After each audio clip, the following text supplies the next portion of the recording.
Wake that ass up. Early in the morning. The Breakfast Club.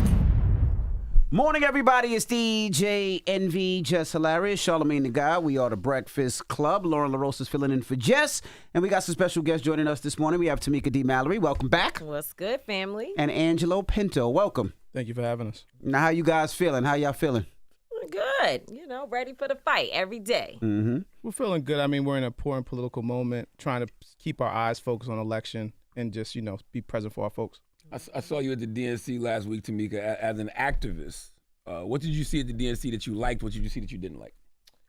I mean, I thought the DNC was important. I've been doing this for a long time, as you know, so I have been to a number of conventions, and I get the importance of bringing the base together, and that was certainly the case. I think Chicago also did a really good job of moving people around, by the way, and so I thought that was good. It was an opportunity to see a lot of political operatives and have an opportunity to talk to them directly about issues. And, people walk in the halls. They didn't have a million security folks around them stopping them from talking to the people. So I thought that was good. Obviously Michelle Obama was the highlight. Killed it. I think She they was great. gave her enough time and space, it seemed, because it's no way that she articulated her speech the way that she did without it being her. Like, it had to be her words. She had to be involved in, nobody wrote that and gave it to her. Yeah. And so she really did her thing. I thought that, the president, the former president, Barack Obama, should have had her speak after him. Oh, yeah, he should have opened for her. I agree. She was a closer. Definitely. Absolutely. For sure. She was incredible. I mean, I went back and I listened to his speech as well, because I think being in the space with all the people screaming and everything that was happening from Michelle's speech, that I didn't hear him well enough. So I went back to really listen to what he said. And they was both out there like, they were firing for real. He still sounded like a politician, though. He still sounded like he was running. Because he is. He is. She didn't sound like that. She has made it very clear that she's not running for anything, period. So he is a politician, and he's gonna be, more safe or whatever. But if you listen to what he said and really just kind of unpack some of his statements, you can tell that, one, they just tired. So they're just at the point now where it's like, we don't need nothing for you. We don't need a job. Right. We don't need money. We don't need anything. So we're just saying how we feel. So I thought it was good for that. There were other speeches. I thought AOC was great. I thought, obviously Jasmine Crockett, she always, I love the way that sister is just real. She's just herself. I thought that Raphael Warnock, speaking on the children of Gaza was important. Very important. So there were, a number of important highlights. But of course, what I didn't like is I don't feel like enough people, including, I'll get to that in a moment, but I didn't feel enough folks were talking about police accountability. I thought Sonia Massey's name should have come up many times, because this is a sister that just recently, was shot by that officer in her face. And so I thought that more people should have been talking about that. I noticed that they brought out the officer with the weapon on the stage. There was a lot of military kind of, even the vice president saying that we're going to make sure we have a lethal military. Yeah. That type of language is triggering, particularly to, our communities, because we're already dealing with militarized policing, and we're looking to find ways to reduce it versus, more. But I do also understand that she has to be very clear that she's able to run the most powerful nation, as they say, in the world. Because the world is volatile right now, so she got to put all the other countries on alert. The Russias, the Chinas, Right. the North Koreas. Are we about the So business? it's bigger, it's a macro and a micro, but I still think that a part of the micro that we as Black people are living under this military or militarized government, I think that, if we could fix that, we might be able to deal with some of the external stuff that's happening around us. So it's a big political discussion that, hopefully we will continue to have. Well, we will, because, we're going to push the issues. But let me ask now. So, this conversation has been a conversation we've been having for a while now, and it's recently reignited the last couple of days, especially with Plies, that people feel like they shouldn't question the vice president, right? What are your thoughts on that? I think we all feel up here that you question any politician. It doesn't matter if they black, white, green, or yellow. If you have a problem or you want to know about your interests, there's no problem with questioning them. Well, first of all, shout out to my brother Plies. I love him. And like this brother over here, I debate with both of them back and forth As on you issues should. all the time. That's what we do. Correct. Charlamagne's the only boss I ever had that I could go, I'm not your I could boss. debate with all the time, right? I just hit him up. I don't agree. I think I see both points. On one hand, what I believe, and I'm not going to speak for Plies, but I do see him online and some of the traction and traffic that he gets. And what I think he is leaning into is the idea that people are questioning her for the wrong reasons. It's the intention behind the way in which they're pressing the vice president. And they did the same thing to Barack Obama, and then trying to, of course, they're not black enough. They're not qualified and all of that. So I think that's part of the statement that he made. But at the same time, I come from the idea that we can never, ever stop putting pressure on elected officials. We have to be questioning them at all points, but we also have to be very genuine about what we're questioning, why we're questioning it, and is it leading to an end, or are we just doing it to find ways to discredit someone who's in a position of leadership? So I see both sides of it, and I think I think either way you go, and I understand the point is that at this moment she is talking about policy, right? I hate to hear people say that the vice president is not speaking on policy, because when you're listening to her, I heard her talk about priorities. That's right. And priorities are supposed to equal policy, right? It doesn't always happen that way. That's why the people have to continue to put pressure on these folks, because you can't let them talk about one thing and not do anything about it. But I've heard her talk about a number of issues that I think you would say the same, that these things are priorities of hers. Rebuilding the middle class, absolutely. the opportunity for everybody to own a home, own a business. Talking about economic issues, That's talking right. about women's right to choose, That's right. talking about things happening overseas, talking about Israel, Palestine. I mean, we hear those things coming from her. Now, over time, she's going to have to break it down, and there's going to be interviews and debates and all of that.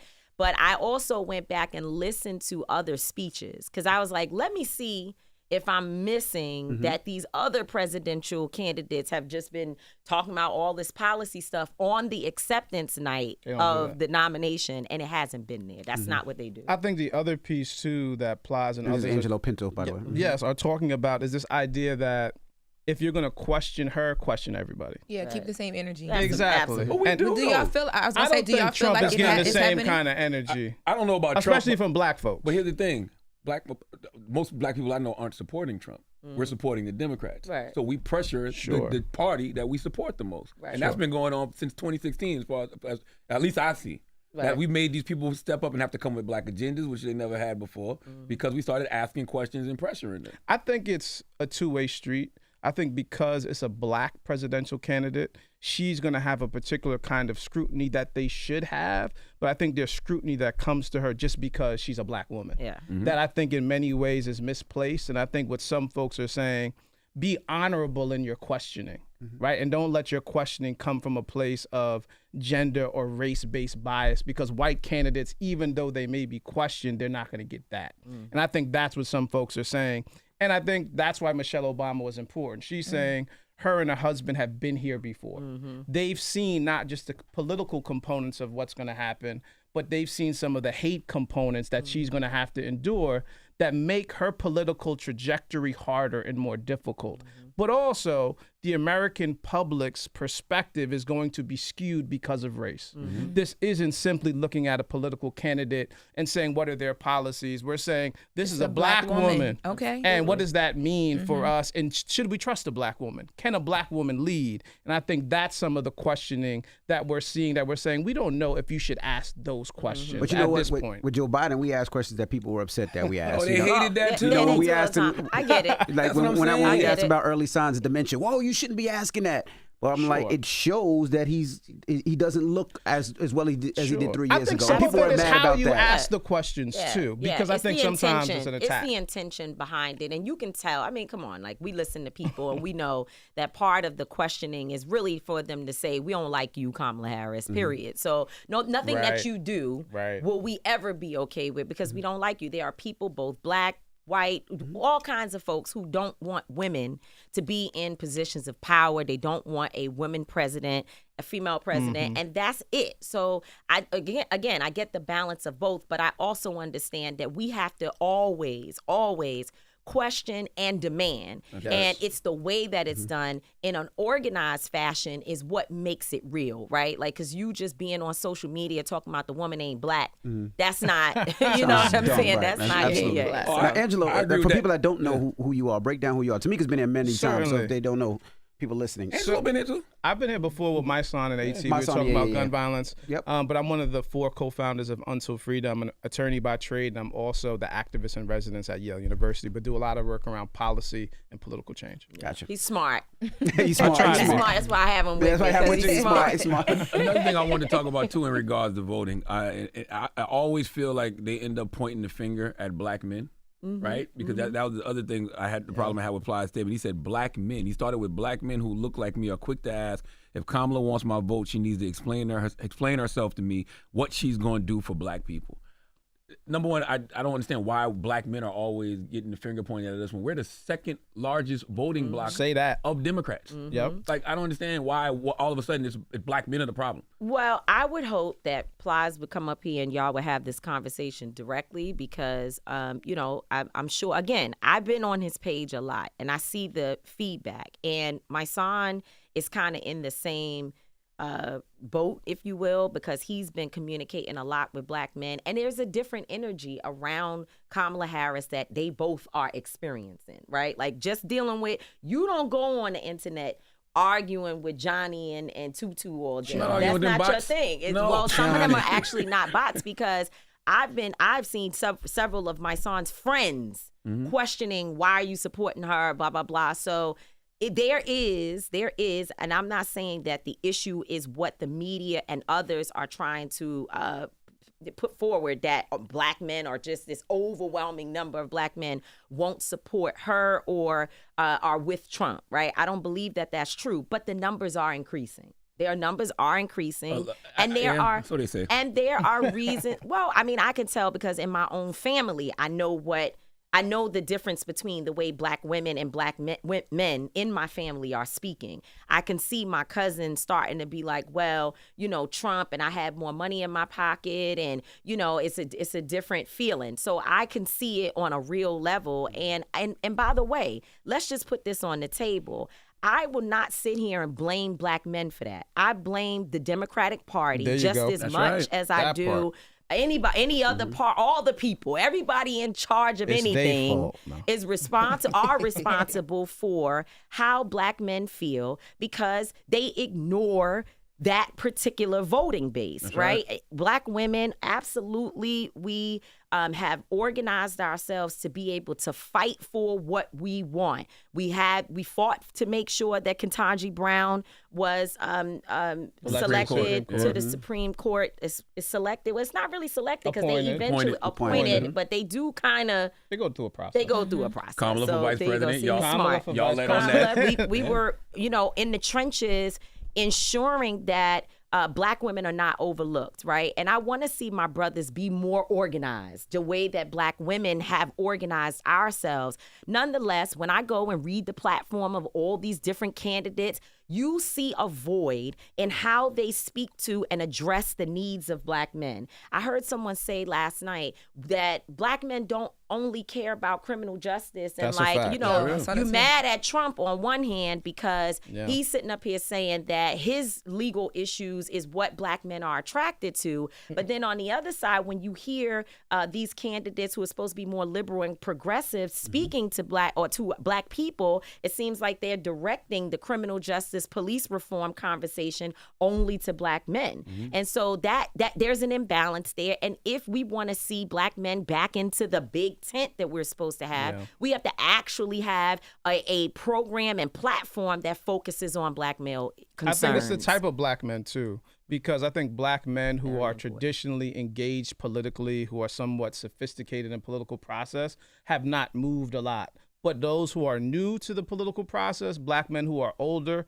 have certainly shifted more towards Trump. I have a son and a bonus son who are both voting age, and they both were talking about they were voting for Trump. I'm like, what is we talking about? So we had to have real conversations about what does a Trump presidency mean? Why are you aligned with this individual? So I think there are shifts happening, but it's not with the black men who are traditionally connected to the political process, because there's a lot of black men who don't see themselves when they're watching the political conversations happening. And that's something we've been talking about for weeks. How do black men become a part of these conversations, but not just become a part of the conversations, but have real decision-making authority in the political process? Because black women have found their way to doing that, and black men haven't, even though, to your point earlier, we're right behind them. So we haven't got the kind of political benefit from our political investment. And that at some points makes black men shift in another political direction. And we're watching some of that happen. But the other piece is that can be a very slippery slope, and an avalanche could come. While it's only a few percentage points, it could increase quickly if something doesn't happen. I also don't have a problem with people asking me why I choose to support the vice president. And I don't know if y'all notice, every day on this radio, somebody calls in, and it's always a brother asking me, Charlamagne, why are you But it's the same question and the same answer every day. I feel like people don't listen. Because I ask, when a brother tells me they support Trump, or even a sister, I ask, why? Sure. Because I really want to know. So I don't think that's a bad question to ask. Right, But people don't listen though. Like you said, and you said too. You said people always say Trump put money in my pocket, right? Now people have said it a million times. That money didn't come from Trump. He just signed his name on it, and everybody explained it 1,000,001 times. But people hear what they want to hear. Well, not only did he not sign it, he tried not to give it to folks. His entire party was trying to block it. If you really going to get to the bottom line, and I'm not even like a huge I'm not a Nancy Pelosi person. I got my reasons for that. But I can tell you that she was really leading the charge to move the entire Congress to vote for the stimulus package. That's it. That's what happened. So we can, we could throw all these other theories and conspiracies out there and concepts that are not facts. The facts are the Republicans did not want to give the stimulus money to y'all ass, okay? And there were other folks who had to fight to make it happen. So it's when it happened, though. So when people think about how they feel in the moment, so they're not That's thinking right. about That's who gave it to them. It looks so good to see people being able to travel, And- being able to eat, right. and like you remember how somebody made you feel. That's it. Even if it But wasn't can I- them, they were just in proximity to that moment. But can I just say, I hope that we also recognize that grandmamas had to die, grandfathers, That's a families, fact. That's a 10, fact. 20 people had to die That's a fact. in order for that money to make it into your pocket. Right. It's not like, and I could see if Trump had a policy where they just decided we're about to give American citizens money that is not connected to a pandemic, then you might have a different type Sure. of point. Yeah, if it was But universal that is basic not income or something. exactly. Sure. That Right. is not what happened. The money came because families, and particularly our people, were dying in the midst of a pandemic. Now, you can say whatever you want, how you feel about the pandemic and vaccines and all of that. That's cool. But the reality is that people were dying, hospitals were full, morgues were full, and that's why they had to find a way to put money into the pockets of American citizens. So, long as we talk about the facts, I'm cool with whatever decision you make in terms of who you want to vote for. Because certainly no one will tell me who I should vote for, who I should support. But let's just make sure it's based in fact and not something that you just made up. And let me tell you, Trump is very, very good at marketing. That's why he held those checks. So you could have had them a few weeks earlier, but you got them later because he wanted his name on those checks. So when you open it up, you can look at it and say Donald Trump is responsible. And you for still this. think that now. So Yeah. the strategy worked. It Well, did. you said you guys were having conversations with men. Like, I feel like people are not listening to Kamala. It's like the people that I talk to that say they're voting for Trump, the stuff that they're saying, I'm like, she's speaking to that. So why don't you see it or hear it from her? What can she do better strategy-wise or marketing-wise to kind of make black men be like, hold on? Democrats do a terrible job at marketing themselves. Absolutely. I mean, it's really bad. Like, it's just, they have to do a better job of putting out there the things that they've been able to do. I was just looking, before coming here at the Safest Community Act, right? This is billions of dollars that they have allocated to grassroots organizations and others that are in the gun violence prevention space and in the community safety space, right? You would never know that. You would never know that it happened because they do a terrible job, but also they just do at messaging. And by the way, let me just be honest. I do a terrible job at it as well. We do a lot of work and we hardly tell people about all the things that we're involved in. People say to me all the time, like, why? Because sometimes when your head is down and you're doing the work, you forget about the marketing component. And a lot of us don't even want the clickbait of it all. Like, nobody wants to sit there and sometimes I get so frustrated because I'm like, damn, I left my comment section open and it's going wild. It's 2,000 comments in there. And the Trump trolls or Trump people supporters, they're in my comments.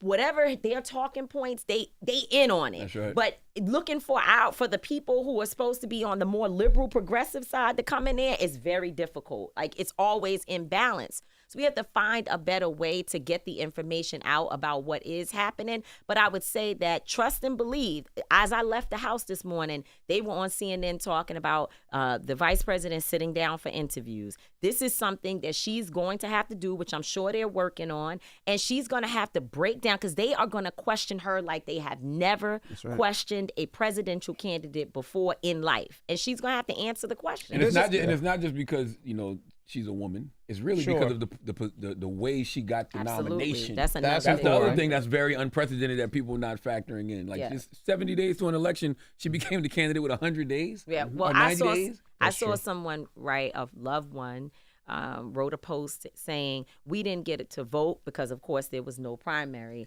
And they said, I this is unfair. They just appointed her and there was no process. And I'm like, a lot of it is misinformation, right? Or just lack of information because there is a process. And the process is that if you're running for president right now and you decide you're too sick, too old, or just don't want to do it anymore, and you decide to step away, there are what you call delegates. And this is why we have to vote in every election because when you turn that ballot over, there's a bunch of stuff on there that is not just the president or your congressional members or whatever. They have things on the ballot that apply to your everyday life. We vote to send delegates to the convention to represent us. And the delegates had the people, also DJ MV, anybody in here could have said in this process, I want to go, I have my delegate count. I got enough to get on the nomination list, right? And then they would have had to vote on those individuals.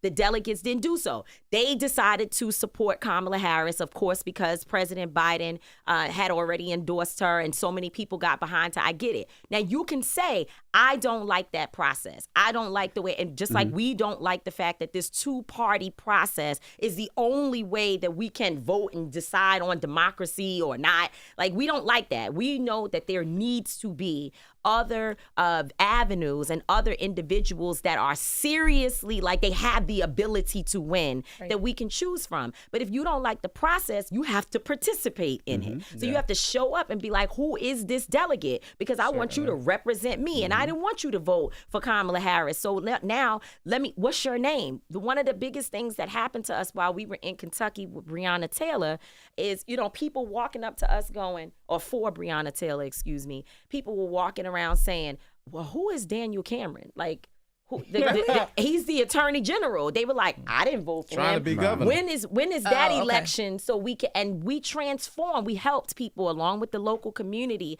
to transform the minds of our people to pay attention. So by the time he ran for governor, black folks was like, oh, that's that dude. We on his head. Oh, okay. You're not getting appointed to a new position and getting a promotion. We shutting you down. But you're saying something important about the political education. Right. Going to the DNC, which some of us had the ability to do, you learn so much about the process.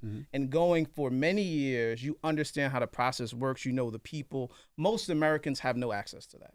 So because of that, they become disenchanted with the political process. They feel like they don't have any say in it. We didn't participate, and they don't realize there's a way for you to be engaged. And that's why even going to the DNC this year, while I don't agree with many things, I understand it's an important part of political education.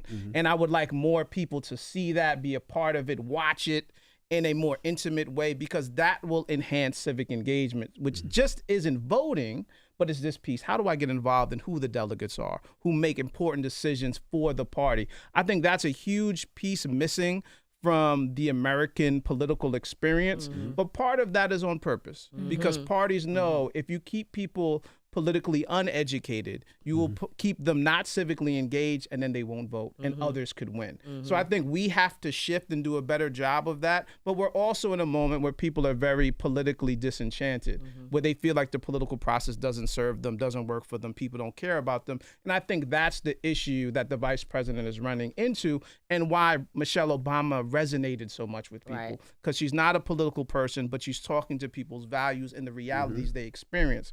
So I think she has to pivot and do that more, and I think she'll reach a wider cross-section of America. But I think democracy in America has to change where more people can be politically engaged to understand what the process is and not to feel left out. And if your political education is coming from Instagram, it could be kind of dangerous. Like, Or for your real. homies who getting it from Instagram. Man, I mean, it could be dangerous. So, fortunately for someone like me, I grew up in a household that was all about Black empowerment. It was about learning the process, going to the precinct council meetings to see who the police officers were. But my neighbors, people who lived right there in the building, they didn't get to do that. They didn't get those same experiences. And you can see the difference, So it's our job to teach, and which we are doing with our Project Freedom, which we want to talk about, making sure. Because one thing I will say is I want to give our people credit for the fact that even though we may not have been properly educated, folks are trying to find out. So way, wherever they're going, whether they're getting the right information or not, they're like, something is not right. Like, there's a fly in the buttermilk. I'm not feeling this. And that's partially because I don't care how many times the Biden administration says, well, we've cut child poverty in half, and we brought down prices. If that's fine, but the people that we work with, they still in poverty. They don't feel right? it. They're not feeling it. They have to feel it. They That's have the to key. be able to feel it. So however they're getting educated, at least they're coming to the process. And I think it's our responsibility, because I hear people saying, well, what's our agenda? And we want to make sure, which we have done by putting together Project Freedom, which is a growing, living document that really kind of looks at many of the legislative items that have been hanging out there for years. Like, people have been putting forth bills and in fact, one of the reasons why I support Kamala Harris is because I know about the things that she was doing while she was in the Senate and, before she became president. I know about bills that she co-sponsored, bills that she signed, that she helped write. The George Floyd Justice and Policing Act, That's right. when it included ending qualified immunity, That's right. which means that you could go after an officer directly. Like, these are things that she's been involved in, supporting the study for I don't know why people keep saying that the woman is not for reparations. I have heard her say over and over again. She said it here on Breakfast Club. Yeah, I don't understand. Verbatim. She said she supports it. The thing is, there are many different people out here that see reparations differently, right? There are people, Certainly. you got the ADOS folks, sure. which is the American descendants of slaves. They have their concept of the fact that reparations should only be going to people who are American citizens. Then you have people who come from a more of a mindset of the diaspora, which includes people from all over the world globally who are Black or African receiving reparations. I fall in that category because this is how I was raised. Dr. Benjamin Johaka and others who taught us about reparations from a global perspective, that we must see Africans around the world as part of, our liberation. And so there are different people who have different concepts. And in her mind, she said, something about like checks. She didn't think that you could just give people cash and let that be the end. There has to be a study that you can. Some people feel that's all it should be. So there's what you call a meeting of the minds. Sure. But just because I might be in the ADOS pot or this or that doesn't mean I don't support reparations. How we do it, What it looks like, is what we. But need I think that's that's the I'm other gonna post thing. that clip. Nick. I'm gonna post that clip today. Actually, What? of her saying she. Kamala What Harris, yeah, people representation. also want to see, there's another piece, and we see this all the time when you do policy, there's an implementation piece. Right. So people like to hear you care about an issue, but how are you going to make an issue Absolutely. happen? Because we care about many things. But what are you going to make actually happen, and how are you going to do so as part of what's behind? Action plan. I don't know if you support it. Because it's like saying, in your household, I support my children eating right, but you buy junk food. Right. It's like your actions have to show how you actually support it. And a lot of people's questioning is coming from a place that says, you're saying this, but you're doing that. Right. You're not prioritizing the things you say you support. So that's another, I think, level of political accountability. And people may not be asking the right question, but they're really saying, so you say you support reparations, tell me how, and now show me how, and a timeline in which you're going to implement it. And I think that's And they what have folks every want right to see. to say Yes. that. So talk about Project Freedom. Well, Duvall said Kamala just need to tell these niggas what they want to hear. Say anything. That's what he said. No.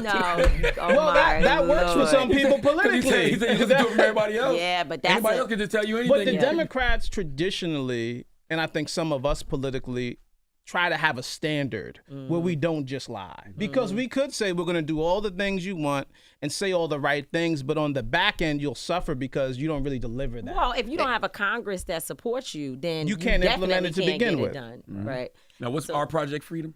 So I'm going to read a few of the things on Project Freedom. And one of the things I'll say before I even do that is Project Freedom on some level was a response to Project 2025. So folks started to hear a lot about this plan to roll back rights, to attack particular groups. And part of what we said is that we wanted to respond to that because we're in an important political moment.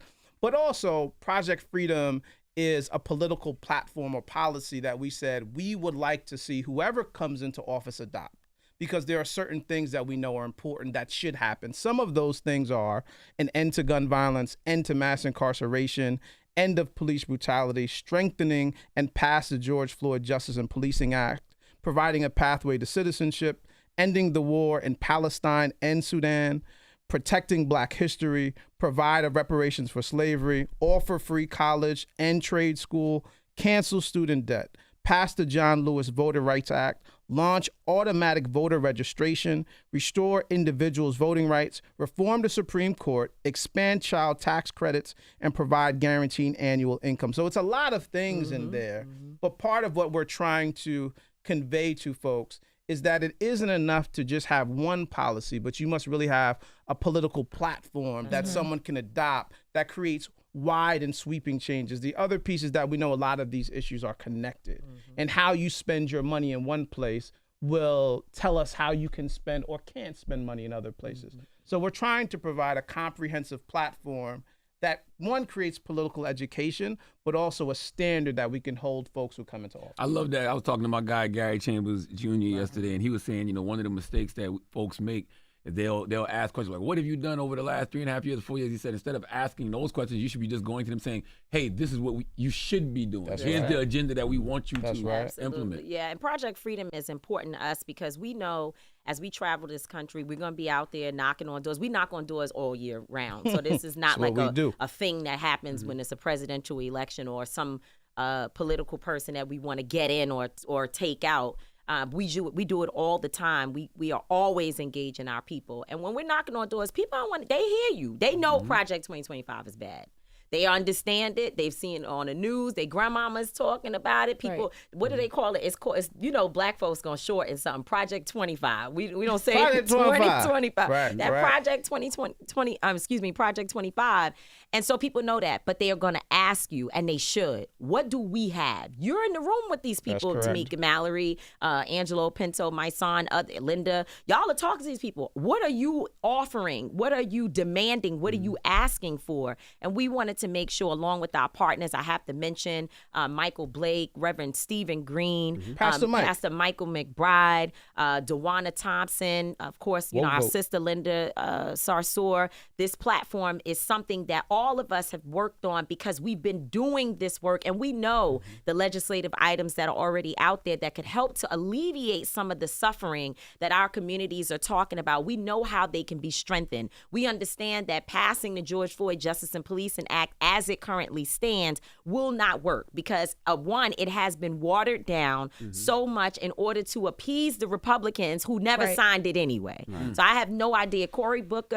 Senator Cory Booker was working with Senator Tim Scott, and every day we were all, advocating for what we wanted to be in the bill, and they kept saying that Tim Scott had this idea, or he's trying to, make the bill this way or that way in order to appease the Republican leadership. And I kept saying Tim Scott cannot get anything done if white people don't tell him what to do. So let's stop. Like, it's a game that's being played, and of course the bill fell through, and it has sort of been dead since since we were out there in 2021. Now, President Biden did sign an executive order, but what we know about executive orders, they only last to the extent that the next administration wants to keep that legislation, and it only focused on federal legislation. We need to get things happening in these states, and we have to be able to hold these police departments accountable. Let me just say this last thing. Last week, people were heartbroken to see that there has been yet another setback in the case of the killing of Breonna Taylor. And so there was two federal charges that the judge dismissed. And of course, they continuously blame Kenny Walker, which is disrespectful and disingenuous because nobody in that building heard the police officers announce themselves and to say who they were at the door. And I don't know where these other people live. But I know in Black people's homes, if you knock on the door and don't say who you are when we say who it is, we're not opening the door for you. In fact, we finna get quiet, move around, try to make sure we're out the way of the door. That's what we do. That's what they did. But also, in the state of Kentucky, these people pass laws and then they get mad at you for following it. You are allowed to fire a warning shot inside of your home if you feel in danger.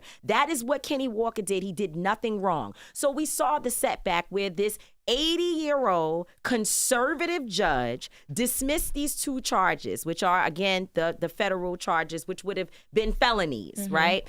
There's still charges that those officers are facing, but it took him 2 years. And for whatever reason, they decide to announce this the day after the DNC.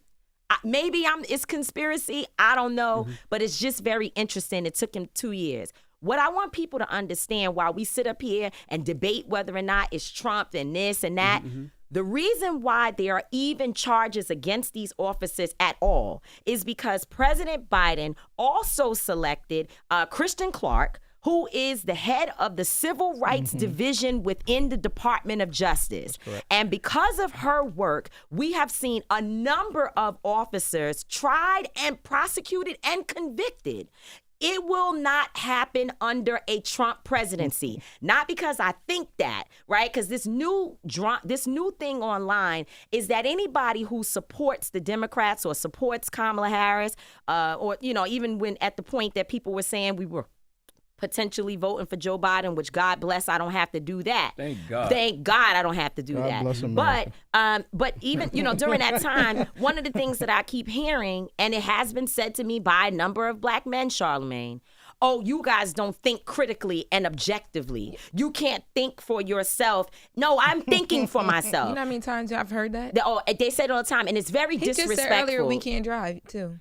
Oh, wow. Damn. Charlamagne, So you one of the Black men. How could you say such a thing? No, but I've been sitting here. Said Mack trucks. Whatever. Oh, I've been sitting here waiting. You might be right. I've been sitting here waiting to ask you about Breonna Taylor because for me, like I've been reporting on this case since it first started having a conversation. Yeah. And people have continuously said if there were a video, things would be different. And now we're here, right, where the charges are being dropped and there'll probably have to be an appeal, which is going to stress things out, which is heartbreaking for the family.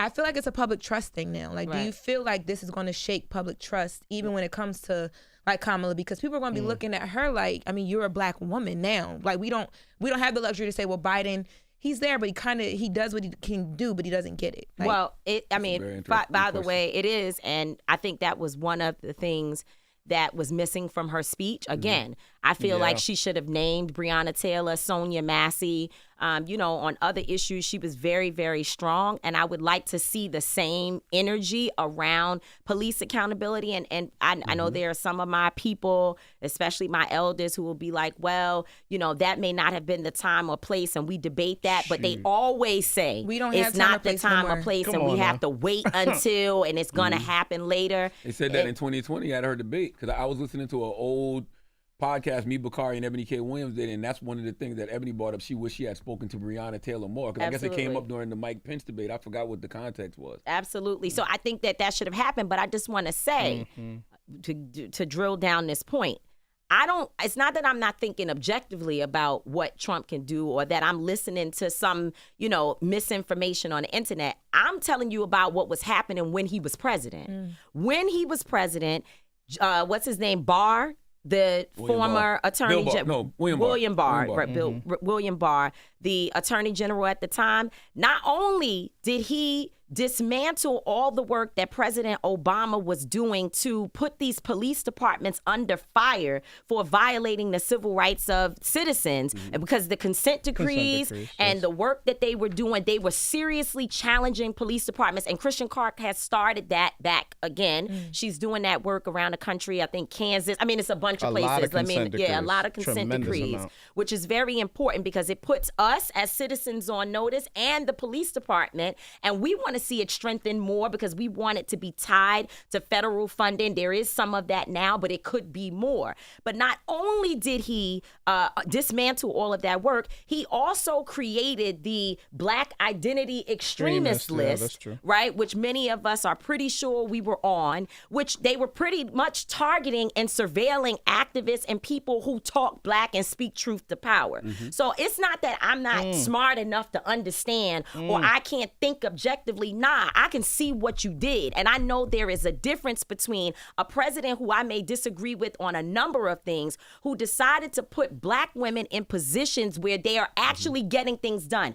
Ketanji Brown, she unfortunately is outnumbered in the Supreme Court, but she and Sonia Sotomayor, these people are voting in the opposite direction to Every try time. to protect They're American fighting. citizens. They're fighting. Okay, the people that Trump appointed to the court are voting in the opposite direction to take away our rights and our freedoms. So please stop trying to diminish our understanding of this political moment to us just being Democratic shills and we just have drunk the Kool-Aid. No, I'm paying attention to what's happening. And for people like Angelo and me, if under a Trump presidency, especially in this moment, knowing that he has this venom in him, he has this venom in him also because he has to face a Black woman on a stage and you see him trying to wiggle out of that. He don't want But that. You don't want that they smoke. will put us in jail. Can you speak to Donald Trump saying he pledges to give cops immunity from prosecution? I if he mean, gets back in? these are the things.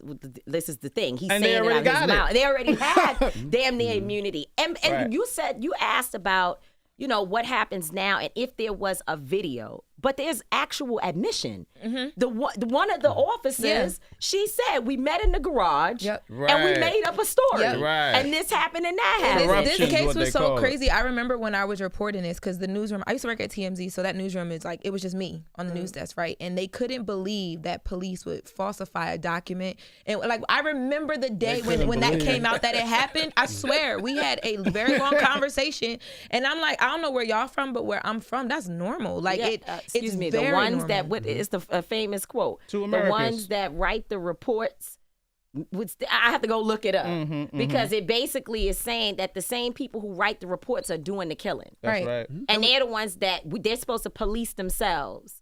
And so, I mean, the immunity Oh, thing. those who commit the murders, right to report. There you go. That's That's right. We it. live That's in it. a Ida cause- B. Wells. Ida We B. live in a Wells. cause and effect society, but I feel like in this case, it's like they're missing, like that doesn't matter. It's like, oh, well, we're going to blame it over here, but it's like you guys wouldn't even have been in the house had you had not done everything you did to illegally enter the home. Absolutely. And Absolutely. I don't So know. immunity is already there. But when he says full immunity from prosecution, I don't know if you watched the NABJ interview. Some of it, yeah. Okay, so there's a moment when he's asked about Sonia Massey. and he does this physical thing. I'm telling you, Trump is a very, very dangerous man. He does this thing with his hands. He says, oh, you're talking about the case with the water? Like he does this. In other words, to signal to people she was going to throw the water. He did that intentionally because it puts a message into people's minds that maybe she was threatening to the officer, which we know did not happen. These are the excuses that they come up with. And then it was days later that the officer started saying, well, I felt like her words and the water. It was, you know, so these people, I'm not here. Actually, I wish that for me personally, if I could make a decision, I would vote for Cornel West, right? That's just me. I would absolutely be with Cornel because Cornel has been with us in the trenches. Vote with Cornel over Kamala. Absolutely. I would vote for Cornel. I think you're saying substantively he stands with us. Yeah, I'm saying, yeah, I would vote for him if I had an opportunity. And I'm not talking about race.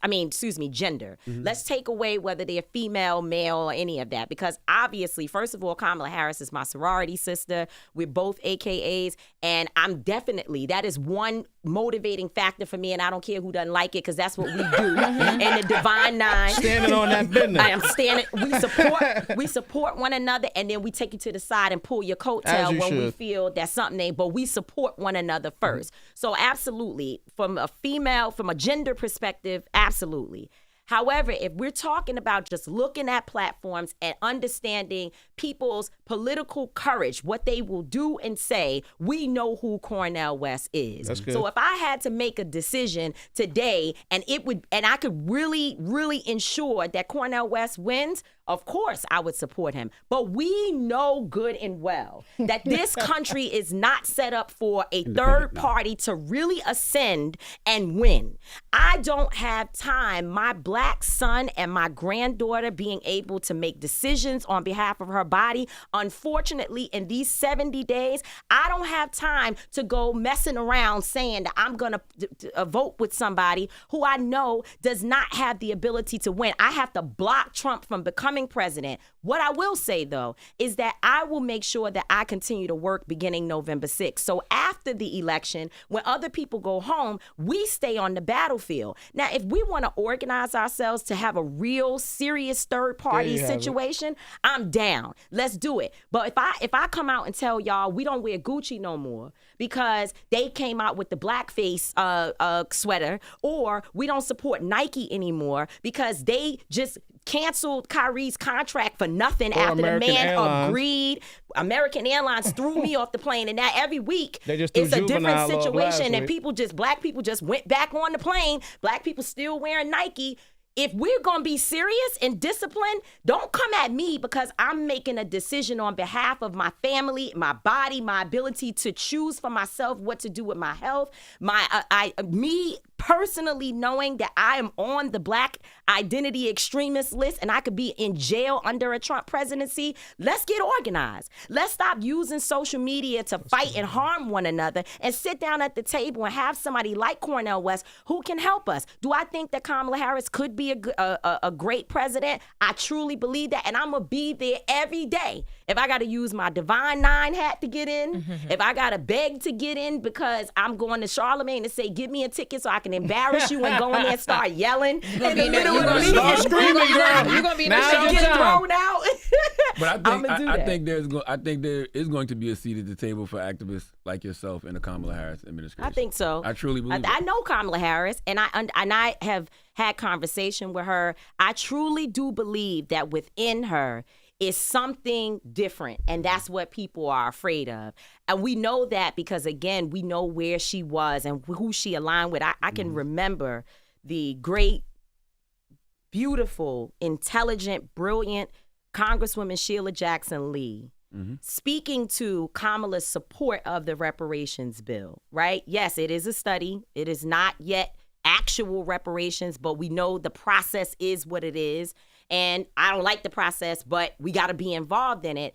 So somebody like Sheila Jackson Lee, if she comes to me and says, well, you know, Kamala Harris is with us, and she gives me a list of people who are supporting and then the list of folks who are not, That to me means something, right? Because I trust her. I believe her. I believe someone who says, as a prosecutor, I am still willing to say that police officers need to be on their own, challenged and prosecuted and sued financially if they are going to violate the civil rights of citizens. I believe in that. So I want to see more. I did wish that she would speak to, the issue of police accountability, particularly around women.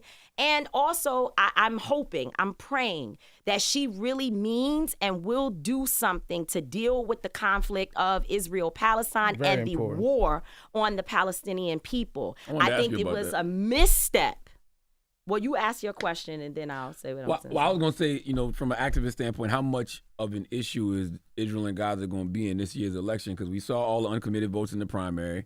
So what are the activists and pro-Palestinian people going to do in November? And I was going to ask, how have you liked the VP's messaging thus far about it? Well, I've been down the road of, dealing with the issue of Israel-Palestine for lots of different reasons. Our proximity to Linda Sarsour, who is our sister, our dear friend, who we pray for every day, because what she has experienced over the last year is unthinkable. Outrageous. Unthinkable. Watching her people perish and be starved to death. Children, people calling her from, I'm sitting with her, and they're calling from Gaza, help us.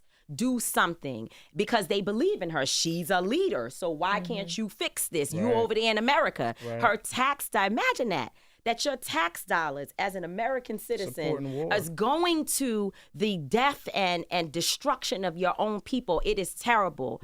And so, I know about this. I understand the AIPAC, the influence that they have on our government officials. I understand the ADL and the influence that they have. I get all of these things. So I know that for her to say what she's saying, it takes political courage. It is no joke for her to even speak in the ways in which she's speaking. And, you and I debated the Josh Shapiro pick. You said that, you know him well enough to know that he's a good guy. And I believe that because I heard that from a lot of people. It's a lot of people talk about the things that he's doing there in Pennsylvania. But I think that his statements around that issue is something that it can't align. And of course, we do not know why she decided to pick Tim Walz, although I believe it was a brilliant decision, which gives me already an idea of the way that she's thinking and her instincts, because there were a lot of people pushing for Shapiro. But the attitude that he had and the words that he said about the war, and some people don't like to use the word war, so I would say the attack on the Gaza, and his response the people to student of Gaza, protesters. The way in which he spoke about protesters and the students on the campuses let me know, or at least made me feel, that it would be very difficult for her to have this particular concept for ceasefire and the direction that she wants to take, and then him really having a Zionist mindset. Those two things will be very difficult to work together, because she already has to deal with, within the administration, the people who are going to be pulling in the direction of continuing to support Israel, no matter how it is operating, and the illegal activities that they are involved in, right? Because we know, as I listened to her speak, she said, well, it is horrible what's happening to them and so many lives lost. No, there are lives being taken. There are people being killed. And we can't, and it's hard to even be able to speak to it in that way. And I have to be honest, if you listen to what she said, she spoke to exactly what is happening to the Israeli citizens, or what happened to them. Murder. There's a lot of debate around rape. We won't get into that today, but murder. She talked about, all of those things, the horrific actions of Hamas. But then when it comes to the conversation around the Palestinians, it's almost like there's an earthquake that happened. Or it's like, it's so horrible what they are experiencing. So I understand the nuances of how difficult it is to talk about this. But the mere fact that she's saying anything at all, and she had a very strong posture. Like, you could hear the tone and the way in which she delivered that particular portion of her speech. You know that she also cannot stand to see children, innocent people dying the way that they are. And I believe that if we continue to push, the uncommitted folks are not going to stop organizing. People asking the question, why at the DNC and not the RNC? It's precisely for what you said. Right. These are generally Democratic voters. Right. They are pressing their particular party that they were once or are a part of to do something about genocide. That's right. So, I know about that pressure. I know about it because I experienced it in the Women's March. I still experience it today. And look at Cori Bush and Jamal Bowman. These are two people who just lost their elections because of AIPAC and the organizing that they did. And let me say on this show publicly, there are Black people who are a part of AIPAC's operation, and younger Black people. Some of them we know. So do not sit there and get in your mind that this is some group of white men that are some evil white men. No, there are Black people on AIPAC's payroll who are part of organizing to take out people who are speaking truth to power. It is no way that Cori Bush should have lost her election, as important as that woman is. Jamal Bowman, somebody who has been speaking truth to power. You know Jamal out there fighting in Washington, D.C. for us, and they have been taken out by people who will absolutely go along to get along within the system. And that's because, and it's so important to connect all the dots of what we've been saying, because even Project 2025, there was a plan. Right. There's a plan to do these things. There's a plan to attack political folks who stand up for important issues. There's a plan to attack education. There's a plan to attack activists who hold politicians accountable. There's a plan to do these things. So if we don't have a plan to counteract them, we find ourselves in a lot of trouble. And part of what's important for us, and it's what we do, I think people see us sometimes at the DNC, and I got a lot of people say, oh, you support the Democrats. And I say, I'm here working.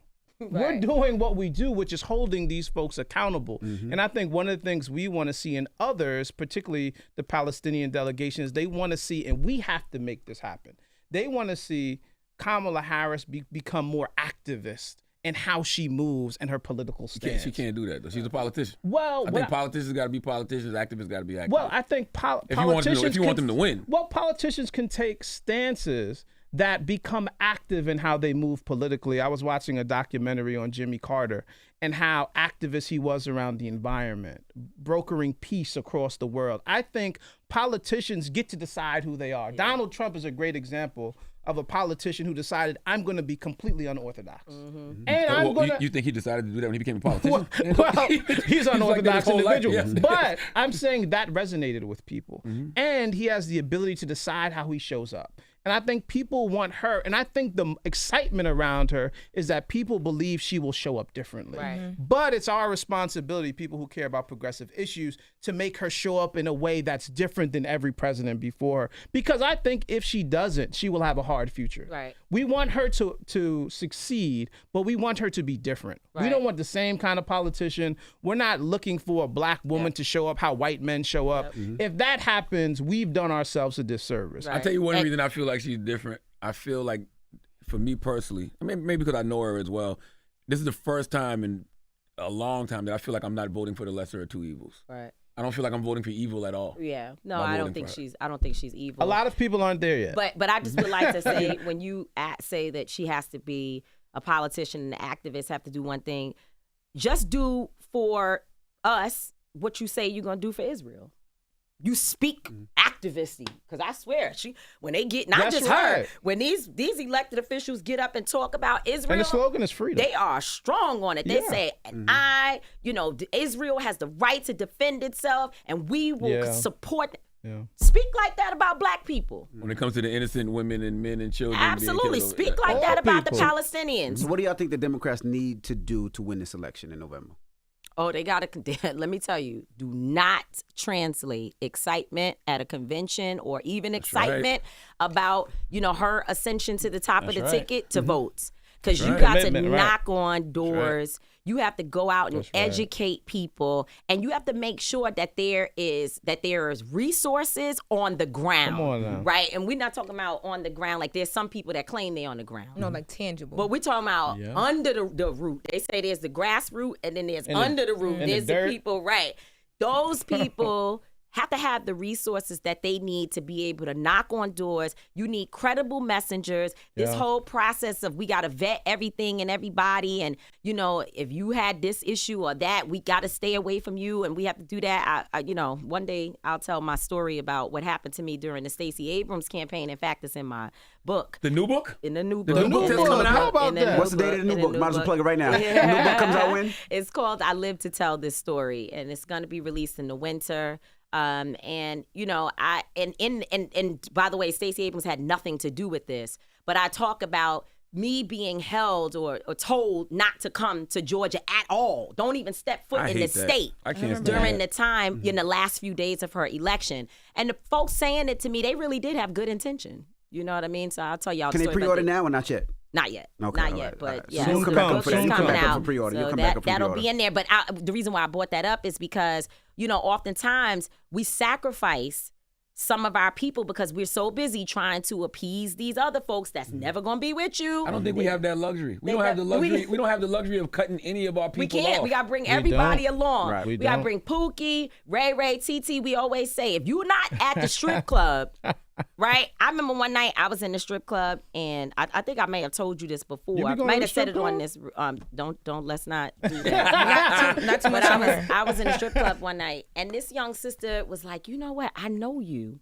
She went to her locker and came back with a folder, and the folder had all the information in it on the union that they are working to establish for strippers. Oh, wow. Like, these are educated people, That's right? right. That's so right. you can't leave That's them right. behind That's because you right. don't like the Right. way they look, Right. No, you're and right. you don't want to go to the That's corners right. where our brothers might be because those ain't your people and those are not the type of people. If you only talking to my mama and people who are in the churches and people who maybe you can knock on their door in their home, some of our people don't even have an address. Right. So you don't even know where to find them at, which means you got to engage them on the That's streets. right. That's what's going to help the Democrats win this election. So hopefully they do that. Hopefully they don't give the money to the same people that they always give money to, and instead flip this thing. If we're going to be different, let's invest in people who never. I know organizations that never get a dime, and they go out and do more work than these big organizations that get millions of dollars to go out and knock on doors and engage voters. That's not, but the reason why these other folks, Miss Susie, who lives in the project somewhere in Louisiana, the reason why she knocks on the entire community's door is because she understands her Social Security, the insulin, how much she got to pay for that, her grandchildren, their survival, safety, public safety, policing. She understands those issues. So in spite of the Democratic Party, she goes out and does work that she should be getting paid for. She should have resources in her community to do, but she does it out of necessity. And they keep allowing that to be like, keep relying on that. And it is a dangerous thing, especially in this moment where misinformation is at an all-time high. So Miss Susie might be listening to them say, you know, she don't support reparations. Right. Yeah. And then what? You know what I'm saying? We don't want to allow people to fall into this place of feeling hopeless. That's right. We need people to feel like, you know what, we can continue to fight because we all got to live here together. So regardless of what, it doesn't matter who becomes president, you are going to live under their policies. Lord have mercy. And some people are excited now. I had a conversation with someone the other day talking about the difference between excitement and commitment. And a lot of folks some folks are excited about a Kamala Harris presidency, but a lot of folks are not even excited yet. So I think part of the work is getting to all the places to raise excitement that this is something important. And not only that it will make a difference in your life. I think it's three, Angelo. I agree with you. I think it's excitement, enthusiasm, and contentment. Because I was talking to one of my young homegirls, and I asked her, I said, are you excited or enthused? And she said, I'm content with voting That's deep. for Vice President Kamala Harris. Yeah. I think that's a good place to be. right. So it's one of those three, I believe. I think being content, though, you're on the line. And you could easily swing to, I don't know about if I'm going to do this. And we were talking about this, I think when we were in Chicago at Rainbow Push Coalition office, that not only do you need to vote, you need a voting plan. Because some people will say they're going to vote or they've been encouraged to vote, but they don't have a voting plan, and a lack of excitement will make them go in another direction on that day. So we have to be, and we know this, very granular about how we make these things happen. And oftentimes you don't get to support from the big tent party to fund this work, because we know we got to knock on doors. We have to talk to the folks nobody cares about, the individuals who are on the fence or who are behind the fence and got no fence. We have to talk to all those folks to move them in a direction, not just because we want to see someone elected, but because we know it will change their life. Absolutely. And if they don't do this, folks will die. And she has to go out there and explain herself to everybody. Like Of she course, can't leave that's her job. she can't leave no stone unturned, because the reality is they're going to need the largest voter turnout possible Of course. to try to defeat voter suppression.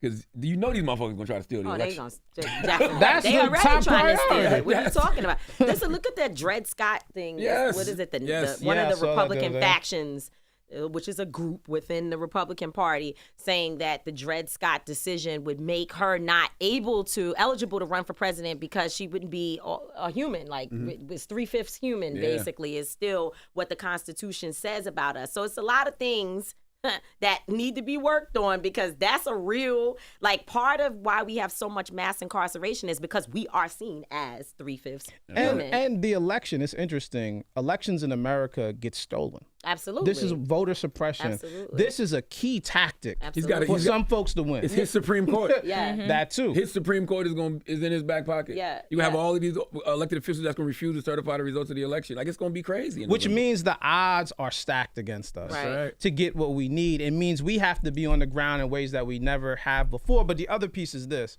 The party is going to over-rely on black folks. Absolutely. Because black folks, black men and women come out. When we come out in numbers that change the election. It's happened with Obama.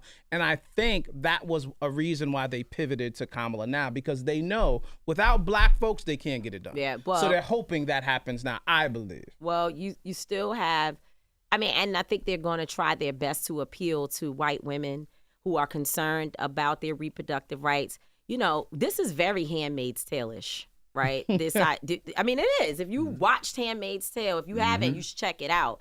That's what we're really looking at. Project 2025, the feel of it is very Project 2025. The feel of it is very Handmaid's Tale-ish, right? Like, we're going to have white men basically making decisions on behalf of all women, and the white women in many times vote and help it happen, because that's how Handmaid's Tale went down. The white women supported their husbands in taking over the nation and creating a space where basically there was the slaves, the enslaved individuals who were white, brown, and otherwise, to these white men. They became rulers. And that's what I hear when I'm reading Project 2025, when they start talking about restoring the family. It's like, which family? Which kind of family are you speaking about?